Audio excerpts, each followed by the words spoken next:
Hello, everyone, and welcome to the latest episode of the Metabolism and Menopause podcast. My name is Stephanie, and I am your host and CEO of Vitality OET. We are a women's nutrition, health, and fitness company that focuses predominantly on women's hormones, particularly as they start going through perimenopause and onwards. We know that you start experiencing so many changes in this time of your life, whether it be hot flashes, night sweats, irritability, brain fog, or that waking around the middle that seems to come out of absolutely nowhere despite you not changing anything. So you go back to your tried and true methods of cutting calories, cutting carbs, doing a bunch of cardio, yet it seems like nothing is working. You're putting in all this effort and getting nothing in return, or the scale actually starts moving in the opposite direction than what you want. But we know now that your body is inherently different than what it was prior to you experiencing all these hormonal changes. So our mission here at Vitality is to really help you understand how your body changes in this time of your life, so you can reach your health and fitness goals, live a life full of vitality, feel in control and at home in your body again, and really understand how to take care of this new body of yours. So today I have the wonderful Coach Hannah here. Today we have a longer podcast. I'm just going to throw it out there. We have lots to cover. So this might be something you have to listen to in two parts. But today we're going to talk about circadian rhythm, your sleep, and how it affects your metabolism and menopause as well. Because everybody knows I need to be sleeping better. And we know that's a huge issue during perimenopause and menopause. But really understanding how this works and then how it affects your metabolism. So how good your body is at burning calories. It's obviously going to be it's going to have a much bigger impact on your body composition and how you feel and your hormones and all the things that people really aren't aware of. So we really want to dive deep into this topic today, because it is something that we say oh, you should sleep more. People are oh yeah, I know, whatever, blah. But people don't understand the why. So we're really going to dig deep into this, give you some solutions, all that stuff. So first off, Hannah, what is circadian rhythm? Yeah, so there is a lot today, but we got to know the basis of it, which is circadian rhythm. So circadian rhythm is the 24-hour clock in which all living organisms on Earth have evolved to be in alignment with. So that's humans, animals, bacteria, protozoa, hormones, neurotransmitters, and every other organism. We are all connected to the sun and therefore guided by the same 24-hour day and night cycle. The word circadian itself comes from two Latin words, the first being circa, which means around, and then dien, which means day. So around the day, circadian. Now I'm sure that you're saying, okay, Hannah, so we have this quote unquote clock that's supposed to match up with the sun. How does that work? And the answer to this is a part of your body that is smaller than 2.1 cubic millimeters. It is so small, but so powerful, guys. This tiny structure is our suprachiasmatic nucleus. We're just going to talk about it and call it the SCN today for short. It's located in the hypothalamus region in our brain, and light signals to the SCN through receptors in our eyes that it is time to take on the day. These receptors are so incredibly sensitive. They send messages to over 20,000 neurons in the SCN. So think about before houses existed. I want you guys to think about this so we can get a good idea of how this SCN, this structure has worked evolutionarily. So before we were humans, when the cavemen and women literally lived in caves and didn't have lights to turn on and off, they did not stay up through the night. They did not sleep until 10 a.m. There was just no way that they could. After the sun was down and beyond the last light, it was pitch dark. When you're outside, there's some natural light from the moon and the stars, but that's it. If there's no moon, good luck. Very hard to see. So this darkness would trigger the SCN, and therefore it would lead their bodies to prepare to wind down and then sleep. Then, as the sun started to rise, how are they going to sleep through that? Thanks to the SCN, they could not. So the sun rising was a trigger to activate their body and prepare their body to get ready and take on the day. Have you ever been on a camping trip and then been able to fall asleep much earlier than your usual, and then also wake up earlier too when you feel like you haven't changed anything, but for some reason it feels really easy to do? It's literally because you are so much more directly connected to this rhythm of the sun because of your SCN. So now that we know what the circadian rhythm is, how it functions on this 24-hour cycle, how it's impacted and really controlled by our suprachiasmatic nucleus, let's dive into the importance of it and the benefits of following a proper circadian rhythm. Yeah, so like this is why, like, do you ever notice during the summertime, it's a lot easier to wake up earlier? And in the wintertime, it's like so challenging. This is why. Like, it's not just like oh, I'm lazy because it's cold. It's like, nah, it's because it's dark outside. Like in the summertime, Taylor and I have no problem waking up at like 6 a.m., not an issue. In the wintertime, it's like 8 o'clock rolls around. I'm like, I should still be sleeping. Like, this is why. It's not like oh, I'm lazy or whatever. It's like there's actual like physiology behind this. So Hannah did touch on how every living organism on Earth is connected to the same 24-hour cycle. And with that, all aspects of homeostasis function, so like everything that stays balanced, functions best when our body is in line with that circadian clock. So our body works best when we're really like in tune and like functioning around that kind of same 24-hour clock with all the light. So the first one that I want to talk about is body composition and obesity. They are actually connected to circadian rhythm, and those who have a body clock closely aligned with that 24-hour light-dark cycle of day are less likely to become obese and suffer from obese-related disease. So like if you're a shift worker, this increases your risk because sometimes you're awake when it's just nighttime, which sucks. We need people like you play very important roles in our lives, healthcare system, emergency services, all those things. But it does put you at a greater risk for developing health issues. It does, like it's shown time and time again.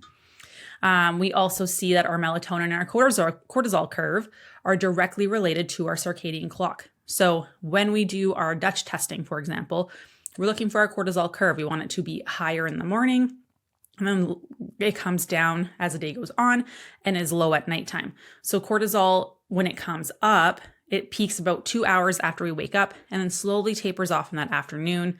Lowest during that nighttime, like I said. Melatonin is meant to follow the opposite of this curve. So it increases in the afternoon light of day as the day decreases. We start seeing melatonin start to come up at nighttime. So when cortisol goes down, melatonin can go up. Like they are complete opposites. And this is why making sure that we are addressing cortisol levels is so important, because melatonin is that sleepy hormone.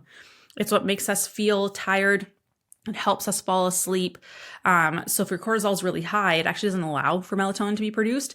So that's why these two, they're opposite, but they're really important. And if our night-day kind of triggers and the way that we function around this 24-hour clock are off, it can really mess up those hormones as well, making sleep so much more challenging. When we talk about like the shift workers, like I said, like some of those more likely negative side effects, like health outcomes that are associated with that, are going to be like diabetes, the obesity, the cardiovascular events, tumor diseases. There was also a study done in Italy where they found hypothyroidism increased by 200% in night shift workers versus day shift workers, which is wild. But we also know that your hypothyroid risk comes up when cortisol's too high, when we aren't getting enough sleep, when our stress levels are too high. So it's no shock to us. For you, that might be like, oh my gosh. For us, we're like, yeah, this makes sense because we know how the body works around this stuff. One of the most common complaints around night shift workers are that they have a harder time losing weight. They have insomnia, daytime sleepiness, especially for those who try to live on like a normal daytime schedule on their off days. And it's super challenging. Like we have shift workers that we've worked with, and it is a challenging thing. We can address it for sure, but you're just not in line with how your body naturally wants to function. So it is more challenging for sure, but not impossible.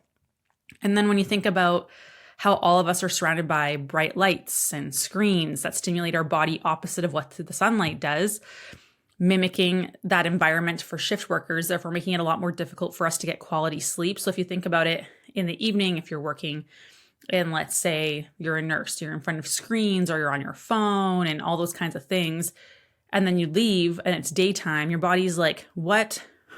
When does the night come? We're confused. So our body wants to sleep during the night. That's just how we evolved. It's how our body functions. It's how we have all these different rhythms and cycles in our body. The negative health implications of shift workers are just one major piece of data to really back that up. There's lots of other examples, but now we're going to go into some of the things that can lead to circadian rhythm disruption. So what's really disrupting your wake sleep cycles, your body being able to function on hormones, right? Because like we have our monthly cycles, but then we also have day-to-day cycles. So that's our cortisol, our melatonin, and lots of other hormones as well. So when our circadian rhythm is disrupted, it throws all those off as well, which can just, again, really affect your health, your sleep, how you're feeling, the ability to lose weight, your metabolism. So we want to touch on the things that can really disrupt our circadian rhythm or throw off that sleep cycle, so that you can identify which ones could be affecting you most. And then we're going to go into some solutions as well. So Hannah, let's take it away. What's the first one?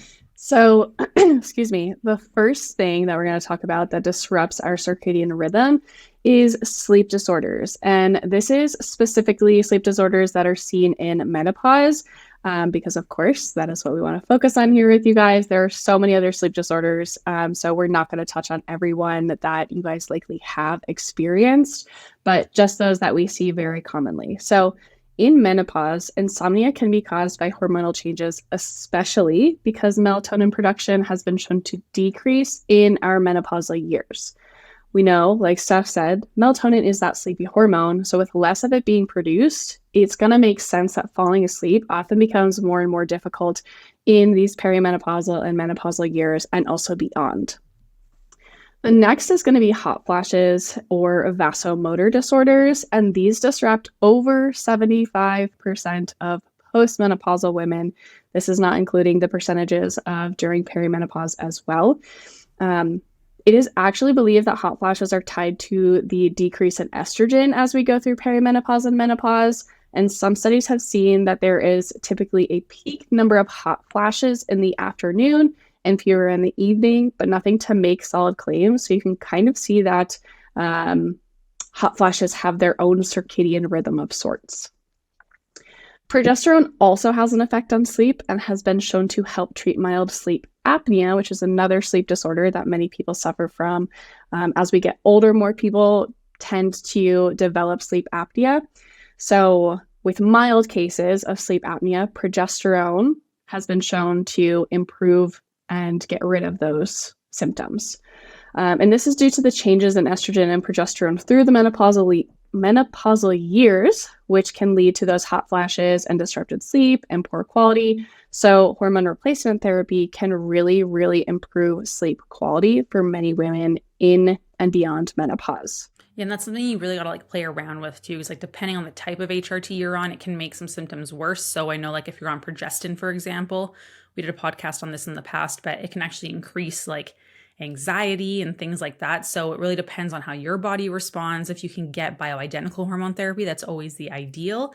But it's also something to discuss with your doctor and monitor how you're feeling as well. The next one's going to be mood disorders. So often associated with sleep disorders, especially in menopause and postmenopausal women, studies have shown that struggling to fall asleep can lead to anxiety, irritability, and of course, obviously inadequate sleep, and can actually lead to potential depression as well. And there is a stereotypical thought of a person struggling with depression who just can't get out of bed and sleeps all day, but this is not the case for everyone who experiences depression, but it does happen and can lead to further disruptions in your circadian rhythm, which can lead to more and more anxiety and depression as time goes on.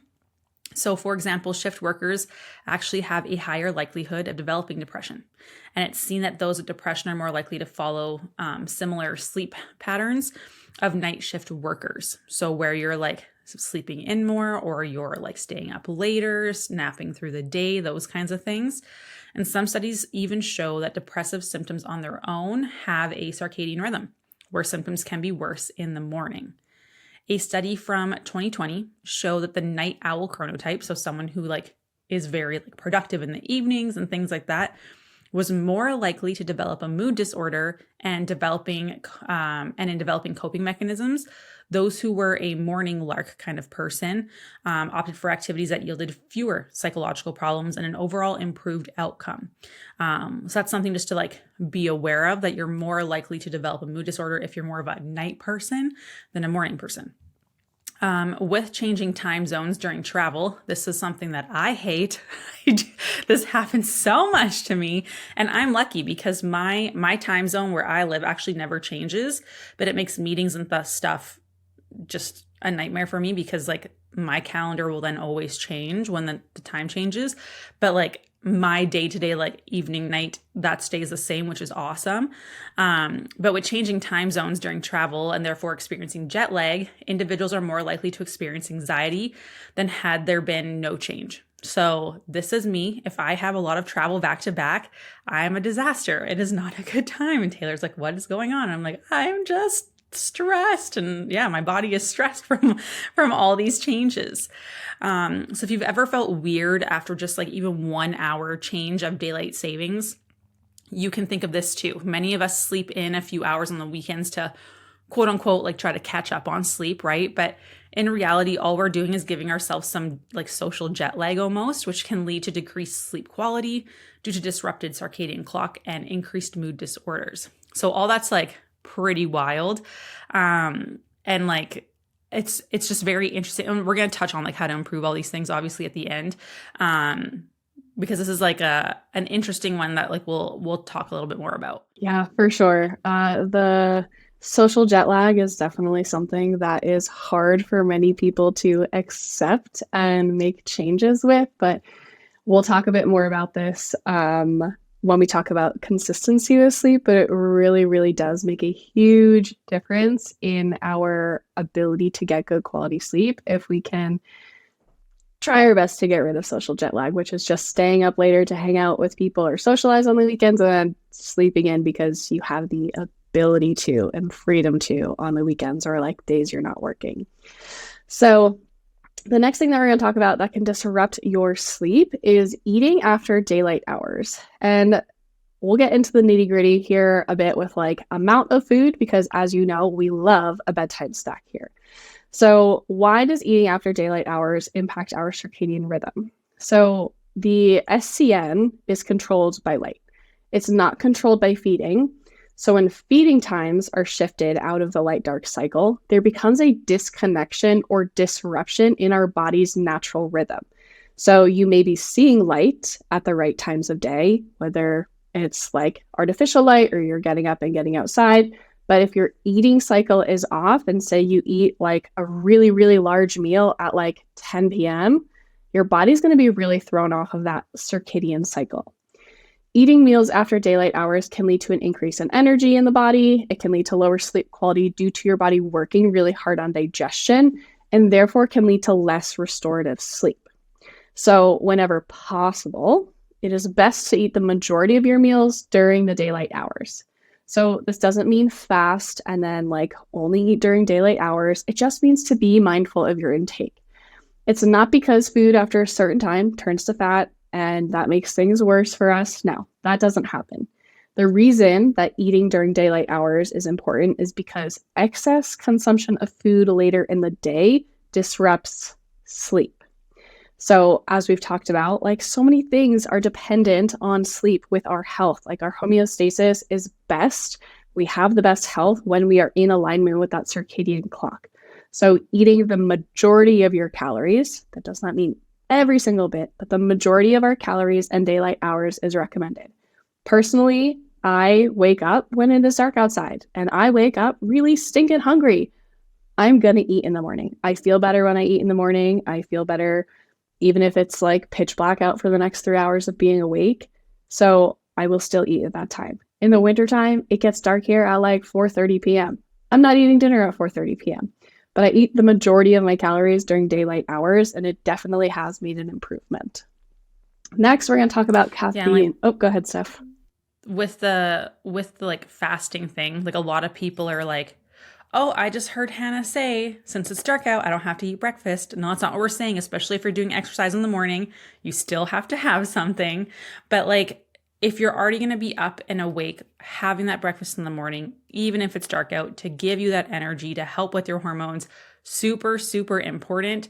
We're talking more about like if you have a super huge meal super late at night, that can disrupt your sleep. So that's not the same as having like a little 100, 200 calorie snack before bed. This is like I'm having my meat, my potatoes, my veggies, having like a little ice cream after, that's going to affect your sleep. Some people can't always change the way their schedule is, and that's fine as long as you're in a routine.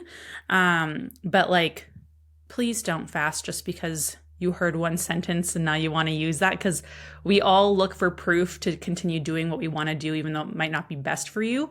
So that's not what we said there. Just clarifying. Definitely not what we said there. Don't have to fast. Yeah, no. And like eating in the morning is a way to tell your body it's time to be awake and get moving, because digestion is a super active process. So if you're eating, it's like, oh, hey, okay, like let's get up, let's move, let's go, which is a good thing, especially if it's dark out, because then we need some other signal to our body like, oh, it's time to be awake, it's time to get going for the day. Excuse me. So on to the next thing, which so many people use as their way to get going during the day, right off the bat, with or without breakfast: caffeine consumption. So caffeine consumption impacts the body's circadian rhythm by binding to adenosine receptors in our body. This leaves no room for adenosine to bind to those receptors, and adenosine is this chemical in our body that makes us feel tired. So we can think of caffeine as an adenosine antagonist. So by consuming caffeine, we block the adenosine receptors up, and because they're blocked up, we therefore don't feel tired, we feel energized from the caffeine, but that doesn't mean adenosine's not being produced.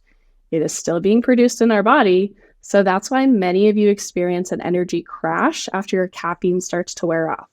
Because as the caffeine starts to metabolize and make its way out of your body after a few hours, that buildup of adenosine can start to swoop in and attach to those receptors, making you feel really tired.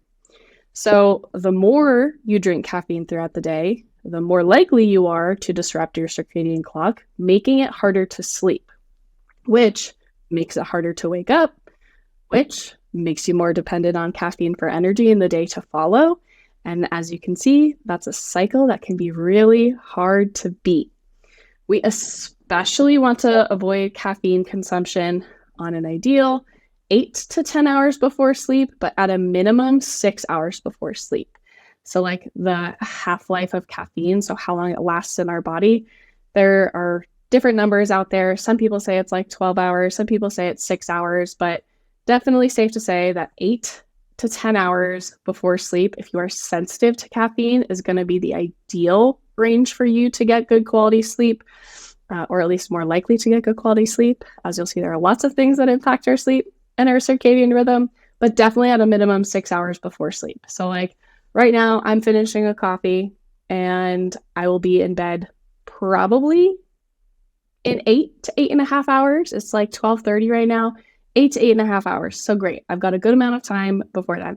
If I were to push this caffeine intake 2 hours, forget it. Falling asleep is so difficult, and I'm not sensitive to caffeine. So if you're sensitive to caffeine, this can be a really ferocious cycle if you're not careful. And it can be ferocious for all of us, even if we're not super sensitive. So, Steph, I'm going to hand it off to you to talk about your favorite thing. Yeah, we're going to talk about stress. But first, I just want to recap the caffeine thing. Like, caffeine does not give you energy. Like, very clear there. As Hannah said, it prevents you from feeling tired. And as soon as it wears off, your body goes, oh my gosh, we're so tired. But like, you just keep like building up this little wall almost that it takes time to build back, to come back down so that your body can like feel tired again. So you know how we always say like you can't rely on your intuition for like when you're hungry and things like that. It's because of this kind of stuff, because you don't realize the things that you're doing have affected like how your body signals to each other and like how that makes you feel. And guess what? When that caffeine runs out and then all of a sudden you have this energy crash, you are freaking starving. Whereas if you would have had breakfast and not relied on caffeine, you would have energy to keep you going. So then you don't have this buildup of adenosine building up in your body that as soon as the caffeine wears off, now you're super tired. Now you're reaching for the chips and all those kinds of things and really high carb, like sugary type foods, because that's what your body needs for energy, because you've been like fasting and only having caffeine, it's preventing you from feeling tired. So caffeine does not provide you energy.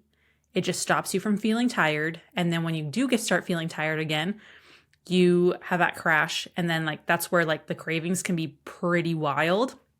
So being aware of that is super important because I don't think a lot of people know that. And I've said it a few times, but like, I want to hammer that home. Caffeine does not give you energy. It does not. As soon as it wears off, you're going to be a mess. So stress. This is my favorite topic. You guys know this. I love talking about cortisol. It's my jam. And we can think of sleep and stress as codependent. The more stressed we are, the worse sleep that we get, the worse that we sleep, the more sensitive we are to stress. So it just becomes a cycle where it doesn't take much for our body to feel overstressed if we aren't sleeping enough. So for some information, when cortisol is high for a very long amount of time, like most of us experience, even though we think we don't, but we do, we have more inflammation in our body.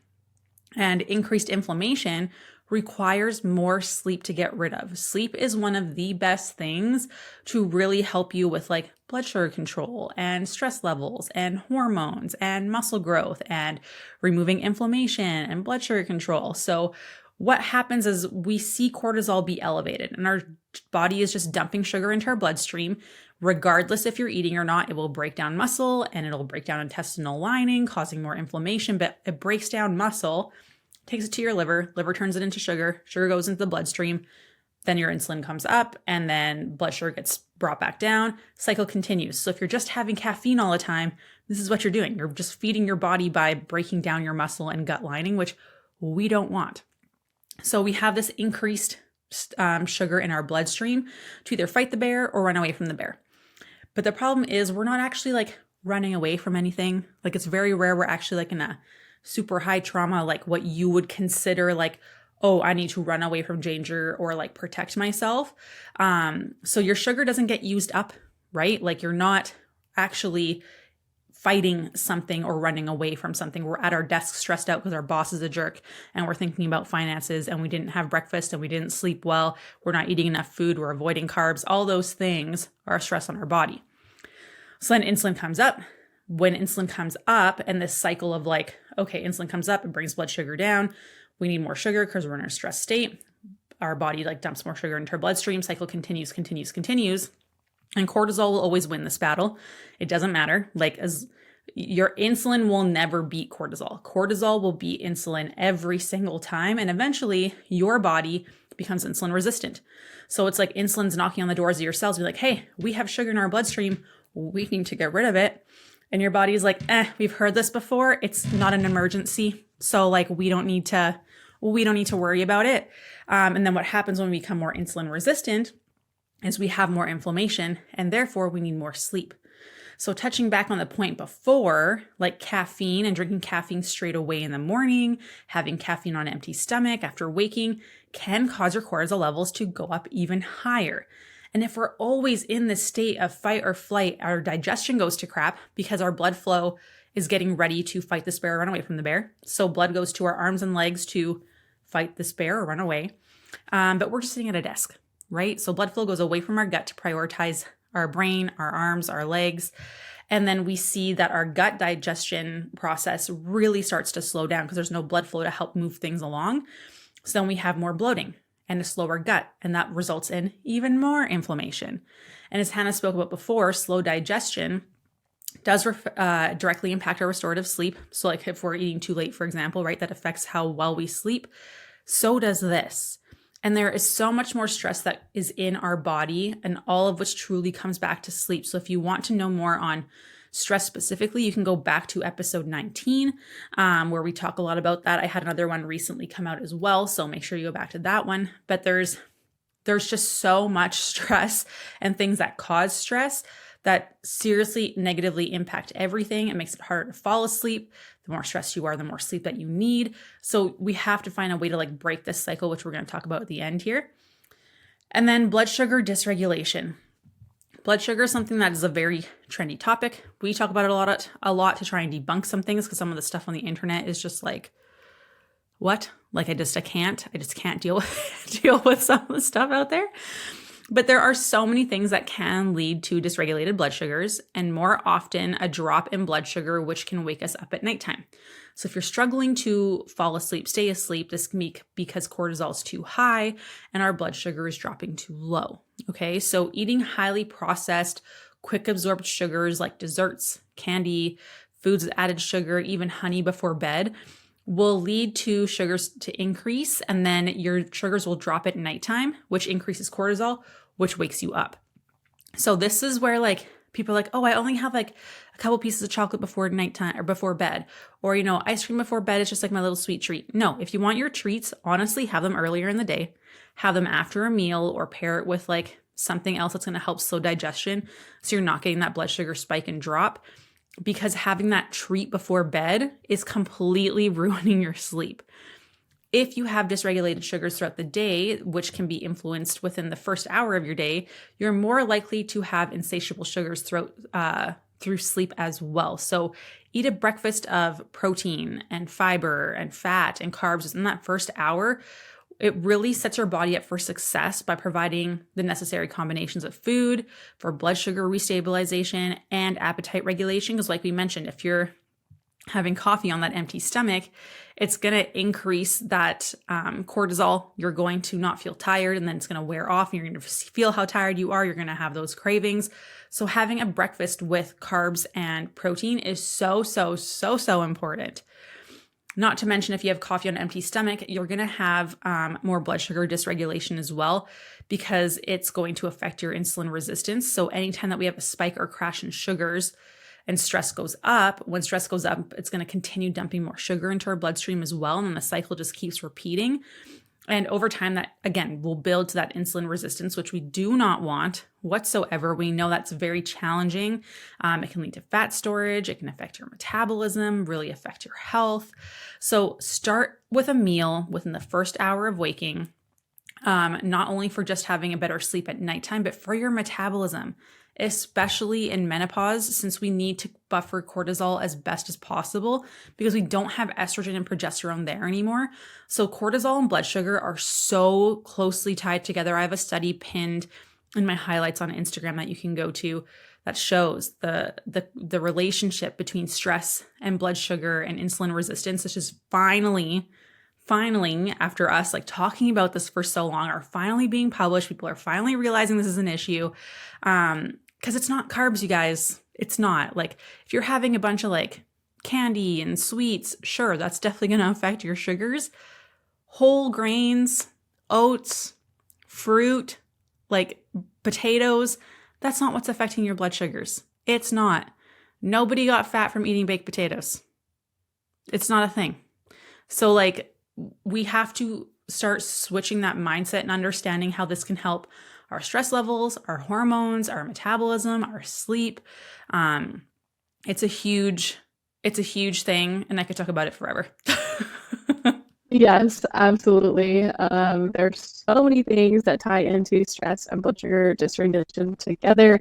As you guys can see, there's quite that cycle there. So next thing that impacts our circadian rhythm is alcohol consumption. There are so many people who think that having an alcoholic beverage before bed helps them to sleep. And this is because initially alcohol acts as a sedative. But in the longer term, like longer into the night, but also long term, like days and months to come, the effects of alcohol in sleep are really just not pretty. I don't know about you guys, but I know that I have woken up after a night of drinking, thought, wow, I slept really hard, but then I'm exhausted. Has that happened to any of you? Like, I'm sure it has. And there's a reason for why, so let's talk about it. And this is because alcohol is a toxin in our body. The one thing our body is going to focus on after drinking is clearing that toxin out. So it works hard to do so until this alcohol, this toxin is out of our system. And this takes time. Even if you're not consuming enough drinks to be quote unquote tipsy or drunk, it's still a process that your body has to work through. There's just no way around physiology on this one, guys. The vice president of data science and research at Whoop, which is a fitness and health device, Her name's Emily. I don't know how to say her last name, but she says it really well. She says, sleep is an incredibly active process. Our bodies are working really, really hard when we sleep. And if you have alcohol in your system, none of these very active processes can happen. So if you think about alcohol, it basically is just like kind of putting like a paralyzed button on your, excuse me, paralyzed button on your sleep quality. So we don't want that. We want our good sleep quality. We want whatever we can get from our sleep. Alcohol, especially continued use of alcohol, even with just like one drink per night, a few nights a week, can lead to waking up later in the night, and then insomnia, which is like the inability to fall back to sleep. So maybe you fall asleep okay, but that quality of sleep initially is not good. Then you wake up, and then it's going to be hard to fall back to sleep too. So of course, this is going to thoroughly disrupt your sleep cycle and circadian rhythm, especially if it is something that is repeated consistently. Two major health markers that we want to look at too, not only with like circadian rhythm, but longevity as well, are heart rate variability and resting heart rate. So HRV and RHR for short. Alcohol is going to reduce HRV and increase RHR, as well as our respiratory rate when we are sleeping. And to put it simply, heart rate variability is directly correlated with our longevity.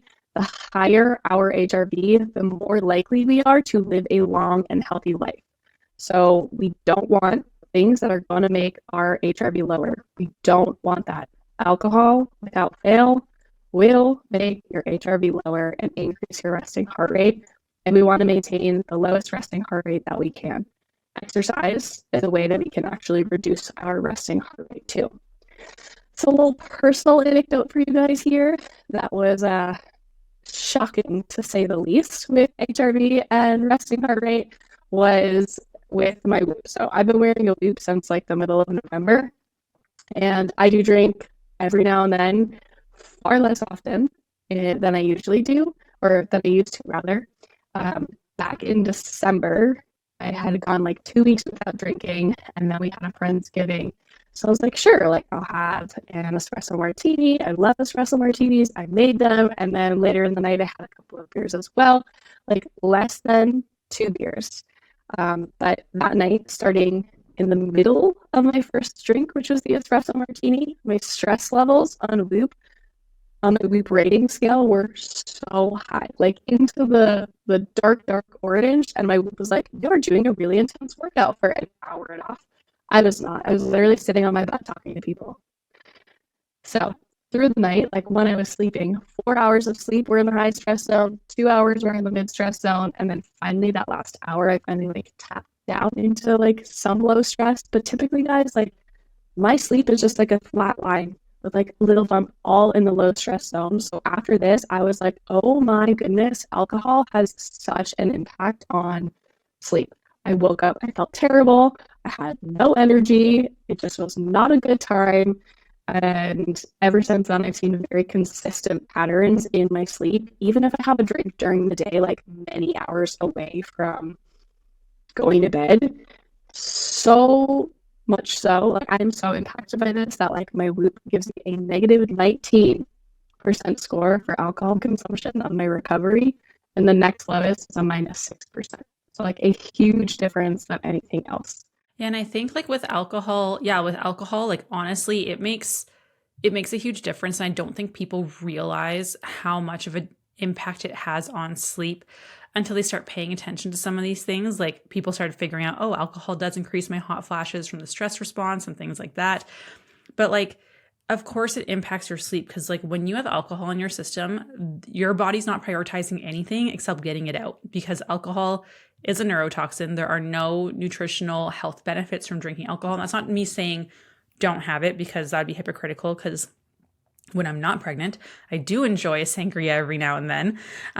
But like people don't realize the magnitude of how it affects your body because your body isn't prioritizing hormones, muscle growth, anything. Like all processes literally stop because your body just wants to get rid of it. So you can imagine that sleep isn't restful. It's your body just like just working overtime, trying to protect you and heal you and keep you healthy. So it absolutely 100% affects sleep. I used to drink a bit, not much. I was never like too much of a drinker, obviously in like my younger party days. I say I would drink a lot. I'd have 3 drinks to be like, woo, this is great. Now it's like 1.5, and I'm like, okay, should I really be speaking? I don't know, because I very rarely drink. So for me, it's like I notice like that one drink will make a huge difference for me in terms like my sleep, especially. Like I have a garbage sleep. Like it is so bad. My Aura ring is like, you had to really like it took you longer to fall asleep and your heart rate to come down and all those kinds of things. But HRV is like a very interesting thing. When I was in grad school, I worked with kids that were born with half a heart, and HRV was one of the measures that we took. We did like a bunch of different things, heart stuff. I was very heart focused when I was in grad school, very chronic disease management kind of stuff. And it was very interesting to learn lots about HRV. Like you want to have lots of variability in beat to beat. Like that's what heart rate variability is. It's how long, like there's how much time has passed between each heartbeat.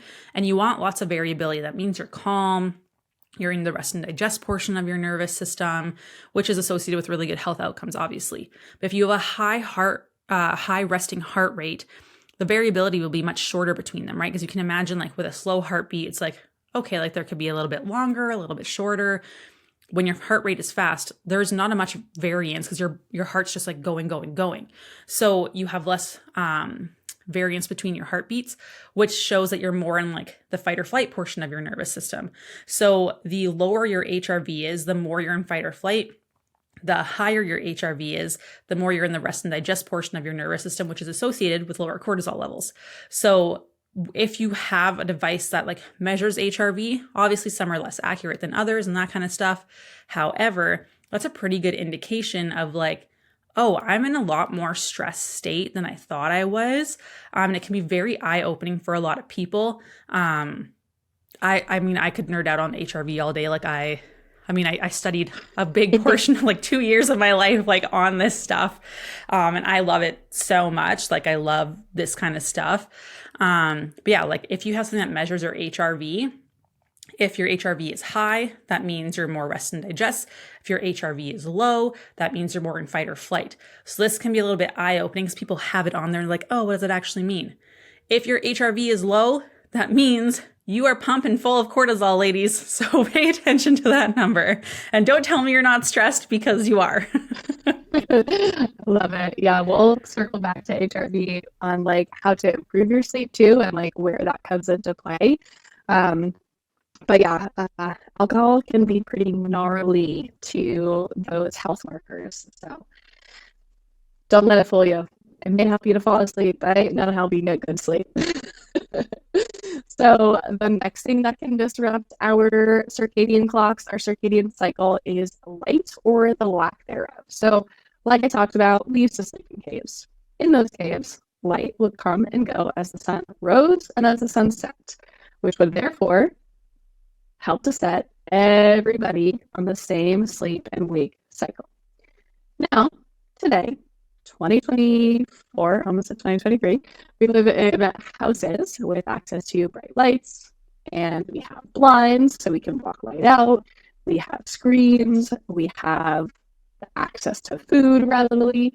So many of us don't actually get to see that rise and the fall of the sun to help set our circadian rhythm. So if there's no sunlight or bright lights in the house to signal your SCN in the morning, there's nothing to trigger that instinct of get up and go that you do actually have within you.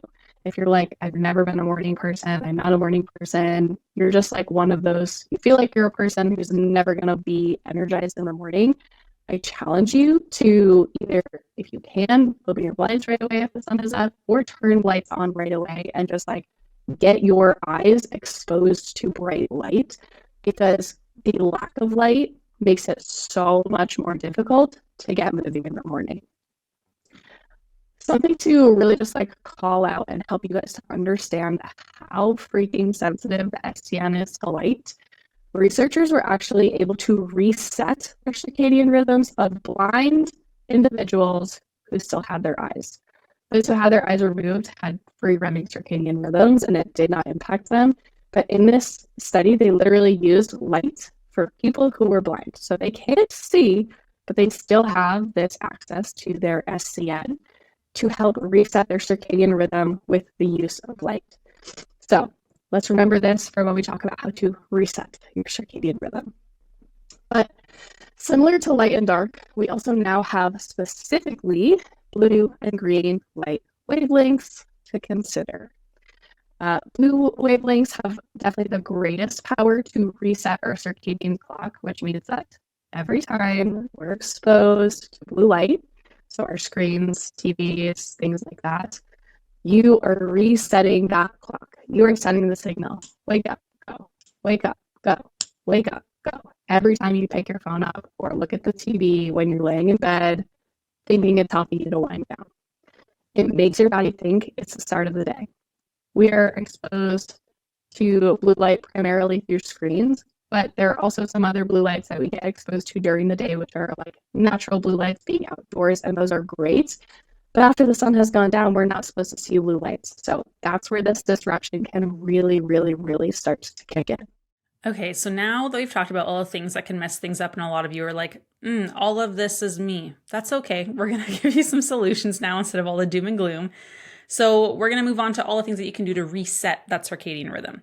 So I want to preface this by saying there are so many things that you can do, but we're going to cover those that are most needed in our world today and therefore can lead to the most positive changes in the clients that we work with. So if you're interested in more, we have a resource on resetting your circadian rhythm, which we'll have a link in the guide for you guys, or a link in the show notes for you guys if you want to look at that.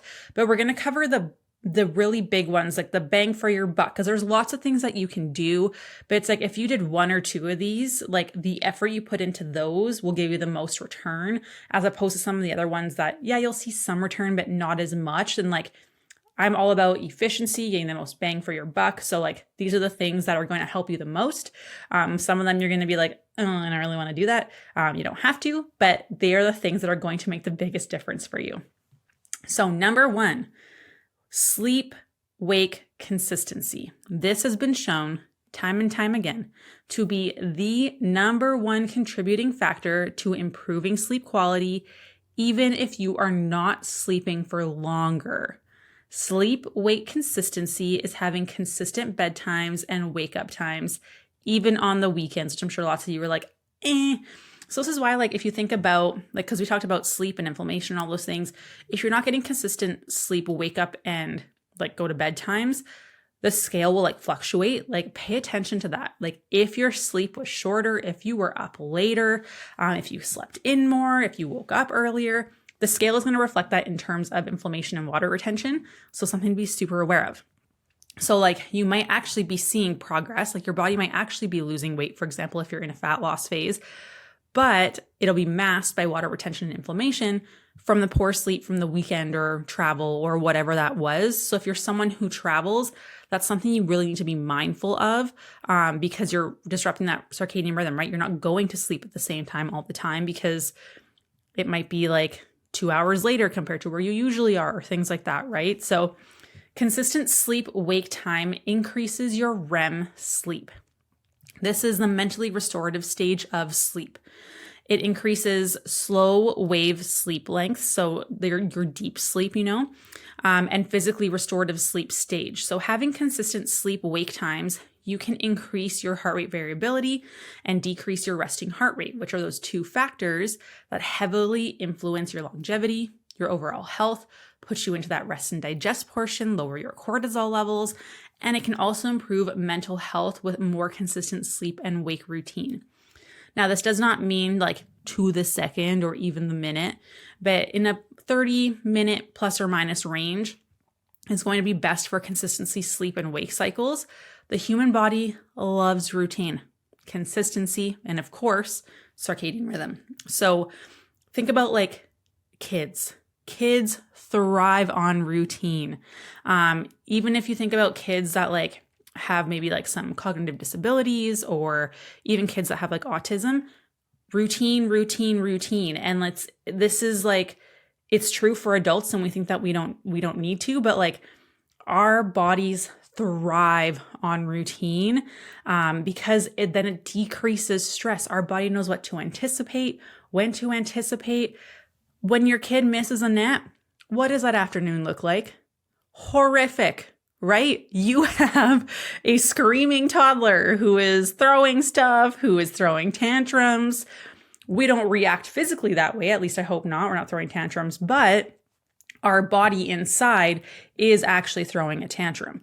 So this is important to be aware of. So gaining more consistency about when you go to sleep and when you wake up, regardless of like when you do go to sleep, is going to improve that health and circadian clock. So for me, right now, I am waking up typically around 7:30-ish. It'll start coming down and down as like the sun starts coming up, because like we sleep with like curtains that are like the sun comes through fairly easily. So we typically wake up with the sun, to be honest, which is awesome. But the other day I woke up like an hour earlier, and it was like really hard. And it's like, but bedtime, we're pretty consistent. Even on the weekend, like if Taylor goes to see his buddies and stuff, it's like 9 o'clock hits and he's like, okay, I gotta go home to my wife, because like, baby, whatever. And like, it's not, he's using me as an excuse. He wants to come home and be in bed because his body's already winding down. He's getting tired. Like, we are usually sleeping by 10:30, no matter what. Like, we are very routine people. And that's just how we are. Even like when we travel and stuff, and we went to Florida and we went to even our honeymoon, we went to Mexico, we were asleep, like in bed, 9:30, winding down. Like that's, that's just how we are. And your body loves that. So like, think about that when you're traveling, if you have outings with friends. Like my friends know, even like playing volleyball, like if it's a late game, there's a pretty good chance, like if we have enough players, I'm not going. Like my friends knew, like if we want to hang out, it's better to like have a brunch date with Steph, or like an early supper, because if it's drinks and appies, 9 o'clock, I'm leaving. Like even when we were younger, I'm gonna go to a bar. They would be like, they'd message me the next day, be like, Steph, where'd you go? I'm like, oh, like I got tired and went home. Like, when? I'm like 30 minutes after we got there. I'm not a stay up late person. I love my routine.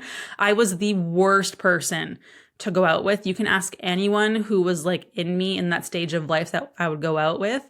It was my one friend and I, like we would always like dip out, and like people would get so mad at us, like so mad at us. And I was like, I just can't, it's not enjoyable. I'm going to be grumpy tomorrow. I'm already low-key grumpy. It's too crowded. I don't like being around people who are like belligerent. Like it's just not a good time. So for me, it was like, I'll make like the appearance I need to make. I'll like hang out with people before, but like 20 minutes and I'm going to say I have a tummy ache or something and I'm leaving. Like I'm not staying around, because that's just how I am. I fully relate to this, especially now. I used to be the person that would say that like all night long, but now I'm like, oh, it's 9 o'clock. It's actually past when I'm typically in bed. So like, let's wrap it up here. I also just want to. Well, oh, go ahead. No, go ahead. I was gonna say, I also just want to make sure that like we clarify that saying like waking up at the same time, regardless of the time you go to bed, yes, it's best to have like a consistent going to bed time. But even if you go to bed 2 hours later, it's better to wake up at your normal time than to sleep in 2 hours later. Because then if you wake up at your normal time, you'll be tired at your normal time and be able to get back to sleep and get into your routine easier. You can also take like a 20 to 30 minute nap around like 11, 12, and then you'll be good to go. So wake up same time, regardless of that time that you go to bed, to really, really, really benefit your circadian rhythm, guys. This is where I like actually going, because like we wake up a little bit later, like this time of year, like I said, like 7:30, usually like in the summertime it's 6:30. But like this is why I like traveling east, because like we usually, like when we're traveling for a conference or something, we have to be up freaking early. Like I'm already thinking about Florida that we have like our coaches are going to, and I'm like, we have to leave the house at like 7:15. That is like 5:30 my time. That is not a good time. I don't mind the bedtimes, and it's like, oh, we're like, up a little bit later visiting. I'm like, okay, like at least I'm going to bed at the same time. But the morning is really, really hard for me. Whereas if we're traveling west, it's the opposite. I'm like, okay, guys, you can stay up and keep doing the things. I'm going to bed. But then in the morning, it's like, I'm up early. It's great. It's not hard to like wake up early. So it's really funny. And you can tell like from our coaches who traveled and had the time changes versus not based on how we are in the morning. It's like Ariana and I are not pleasant people. It's just really hard. Whereas everybody else who lives on like Eastern time is like up early, they're making their breakfast, they're all chipper. And Ariana and I are like, oh, what Ariana's worse than I am. But everyone else is having yeah, we love you, Ariana, but she's definitely grumpier than I am in the morning, 100%. Okay, next one is sunlight in the morning and afternoon. So if we can wake up and expose your eyes to sunlight right away, this is one of the best ways to begin that process of resetting your circadian clock. So seeing morning sunlight allows your eyes to send that signal to the SCN that it's time to take action to wake up. If you wake up when it's still dark outside, using artificial lights of 10,000 LUX or more can help stimulate that same response, or just going outside into the sun after it's risen is also still recommended. And that'll help a lot. Like you'll hear people be like, watch the sun come up, wake up, walk in the morning outside. Like this is why they're saying those things. So you kind of understand why. And it's equally important to view late afternoon sunlight as well. Just around the time that the sun starts to come back down, in order to signal to the body that it should start winding down and preparing for sleep. Dr. Andrew Huberman has guidelines on how much total sunlight is ideal. So on bright cloudless days, view morning and afternoon sun for 10 minutes. On cloudy days, 20 minutes. On very overcast days, 30 to 60 minutes. If you live someplace with very minimal light, consider an artificial daytime simulator source. So those like clocks that kind of go with the sun. Don't wear sunglasses for this practice if you safely can, but contact lenses and eyeglasses are fine. No, you don't have to look directly at the sun. Never look at any light so bright it is painful to view. That said, you can't wear a brimmed hat, sunglasses, and remain in the shade to expect to like wake up your circadian clock. Like you need to have that sunlight actually going into your eyes. So like, try and get that sunlight where it is possible. For some people, it's challenging, but this is like, for me, like I try to be off screens earlier in the day if I can. Wearing those blue blocker glasses can help. But like for me, especially after doing like a live training in the evening, which Hannah is going to like talk about next here, like I have such a hard time going to sleep after, because you're like excited, you're chatting, and like the screen in your eyes. Like, because like for me, it's like 7 o'clock or 8 o'clock usually here when we do them. For Hannah, it's like 9 o'clock. So for her, it's a lot later. Yes, those days are very, very hard for me, but I love them. So it's okay. They happen not as often as they used to when I did them by myself. So it is a-okay. But yeah, screens can be very, very influential. And also just like that social stimulation with like before people knew more about circadian rhythms, they actually thought it was like socialization that disrupted sleep, which we have discovered is your circadian rhythm, actually, not socialization. But no screens after the sun goes down, or at least 2 hours before bed is recommended. Now, we know this seems kind of impossible in the world we live in. And many of you will, quote unquote, wind down before bed by watching TV, maybe with your family or your significant other. Many of you will even wind down by playing games like Candy Crush or whatever your kryptonite is. But working to increase the time between seeing screens and closing your eyes for bed is something that you can do progressively over time. So don't expect yourself to go from falling asleep to the TV to having a full 2 hours between screens and sleep. It's just an unrealistic expectation for yourself. It's a slow process. And if you feel like you need noise, like from the TV or something to sleep, try a sound machine or some kind of white, pink, or brown noise instead to help with that like audio stimulation to block other noises out. And then Steph also briefly mentioned earlier blue blockers. And so obviously it's not possible for all of us. Like Steph and I just said, there are times where we're on calls pretty late. So we're on screens, and we know a lot of you are too, especially in the wintertime. Like it's dark at 4 p.m. Most of us are still working.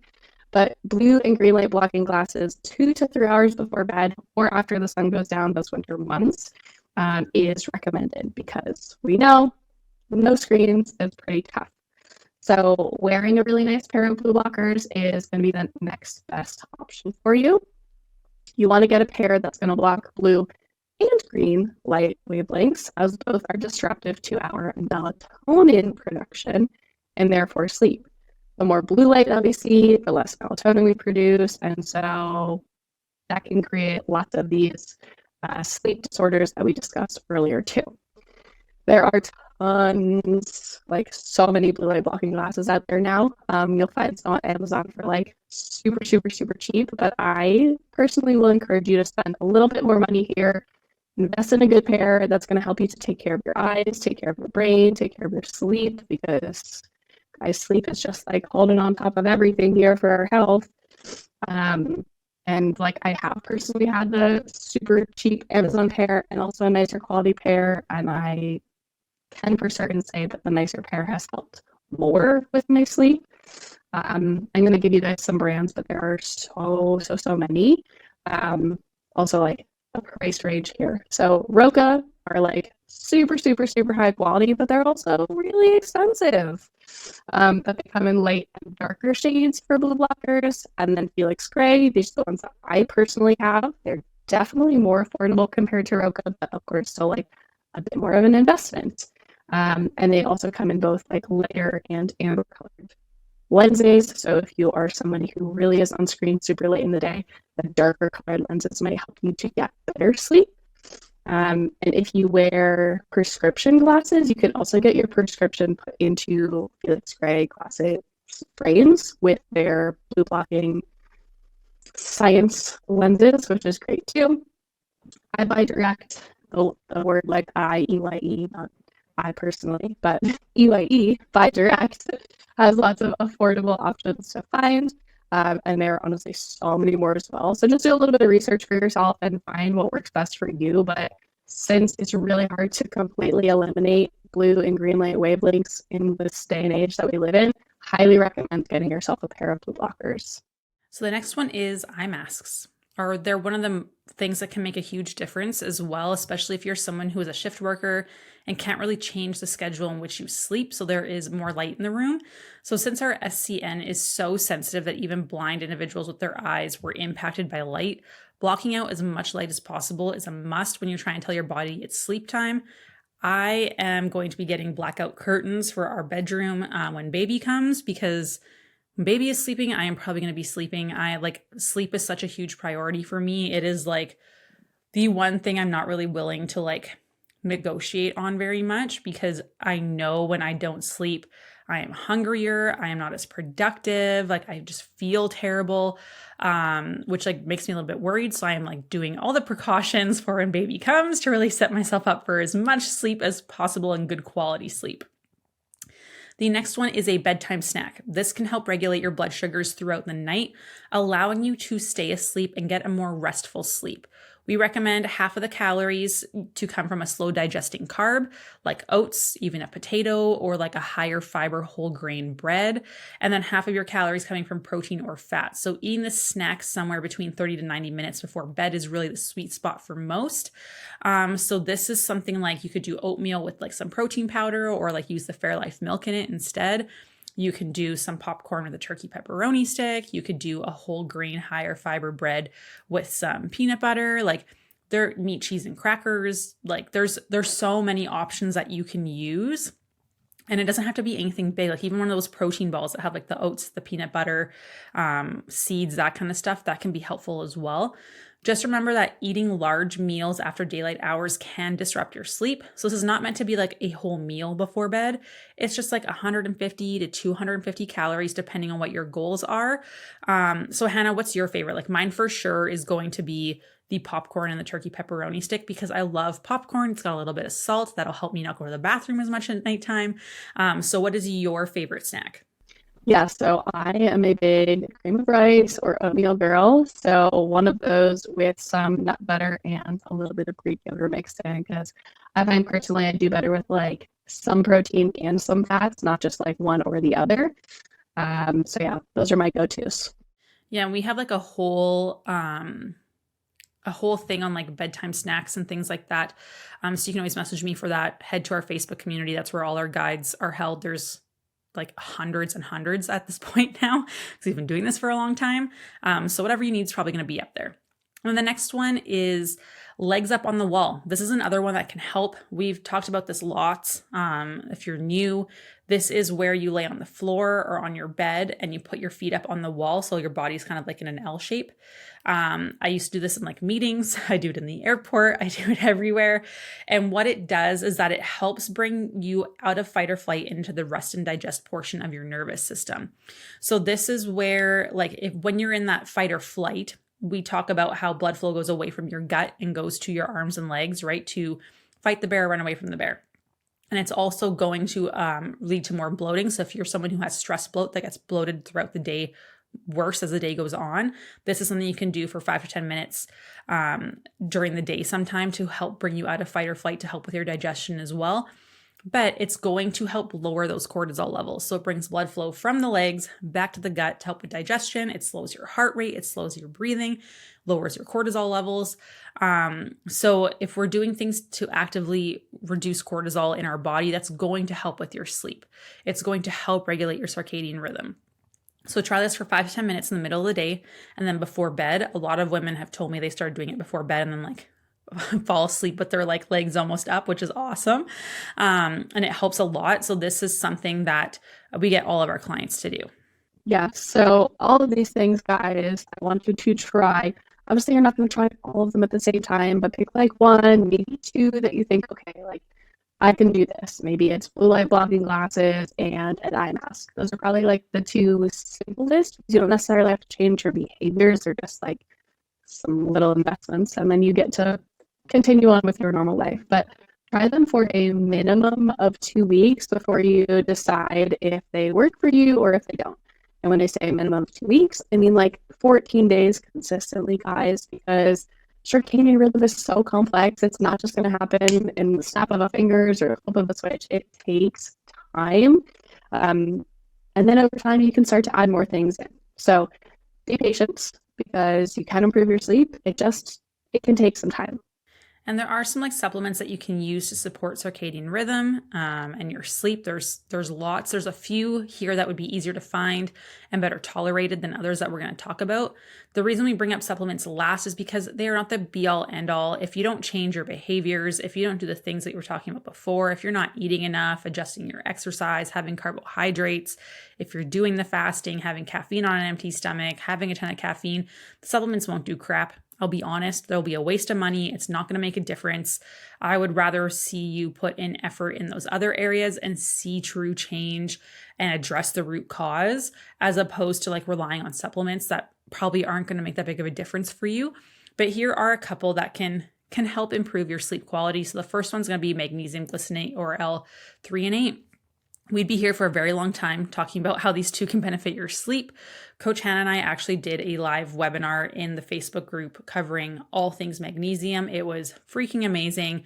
So if you want that whole webinar, make sure you go to the Facebook community, because you will be shocked at how amazing magnesium is for you and for your cortisol levels. There are so many benefits, so make sure you go check that one out. But it just helps our central nervous system to relax. It helps with hormonal pathways, decreasing cortisol, our body to relax and get more restorative sleep. Ideally, you want to aim for 200 to 400 milligrams for magnesium supplementation. Take it before bed. Yeah, I actually was talking to somebody today on a consultation call, and she was like, I noticed that if I'm really stressed out, I actually need to take more magnesium for it to have the same effect. But like magnesium has been so impactful for my sleep.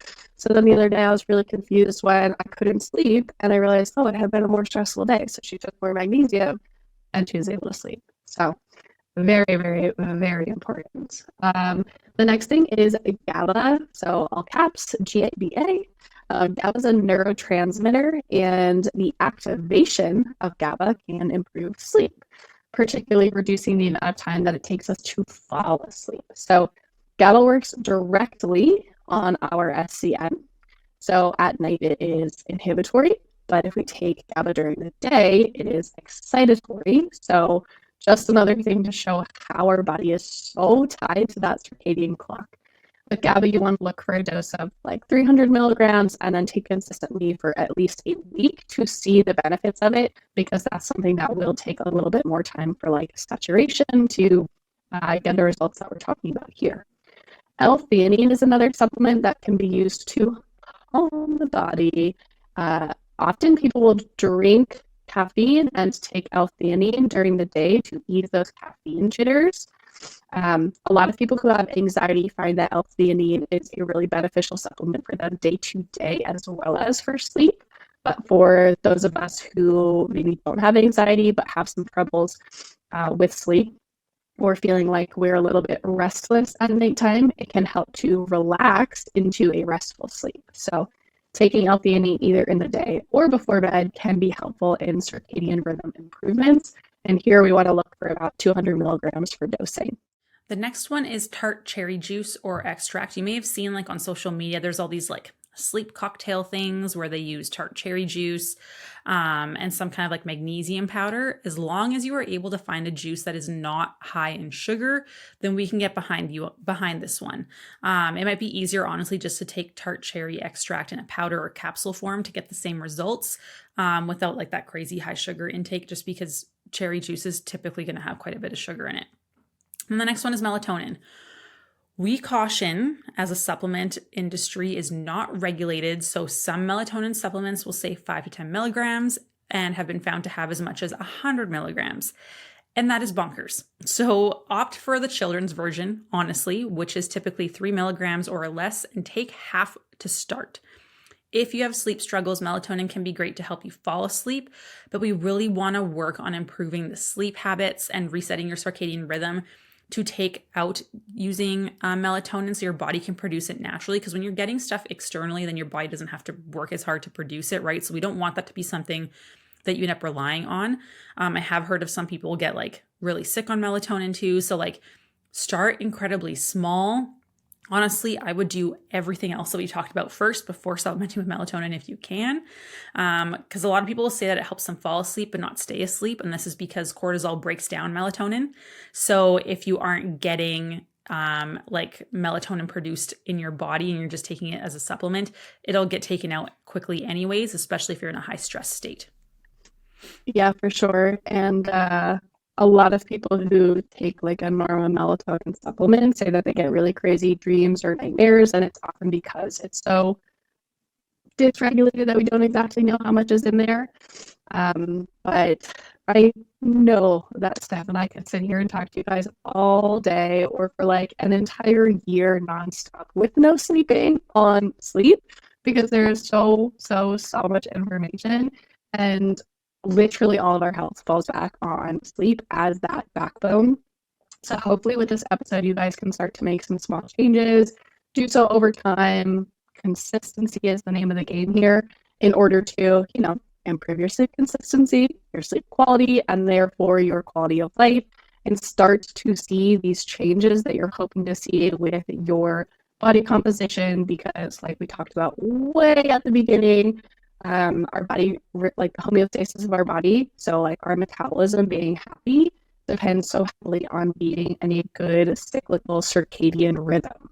Yeah, in this episode we covered a lot of stuff regarding sleep, but we did it to help you understand like just how impactful sleep is, how it works, that it really truly does affect our metabolism and our hormones, and therefore is going to really impact our ability to achieve our goals. So to recap, in developing a consistent sleep-wake cycle routine is going to be your number one priority, if at all possible, in order to get more deep sleep, more REM sleep, which is going to help your body to detox and both mentally and physically restore all of that. It's going to be helpful for your hormones, your cortisol levels, to improve your metabolism so your body's better at burning calories, also make you feel significantly better. The more physically and mentally restorative that our sleep is, regardless of the length, the better our health markers tend to be, including that HRV. So remember, we want our HRV to be high. That means we're in the rest and digest portion of our nervous system. If our HRV is low, that means we are in a stressed fight or flight type state. We want to have a lower resting heart rate. It's also going to, if we improve our sleep, we're going to have better metabolic markers. Like look at the shift workers' risk of hypothyroidism and obesity risk and cardiovascular disease and diabetes and all these other things compared to those who are not. There's a very obvious correlation there. And it's also going to impact our mental health. We talked about anxiety and depression and the things that come with poor sleep cycles. So when our health markers are improved, there is a greater chance of seeing the physical changes that you hope to see. And this is where, like, do you ever notice if you're on vacation and you get good sleep, like you're sleeping really well, like you come back and you feel more trim almost? You're like, dang, what happened?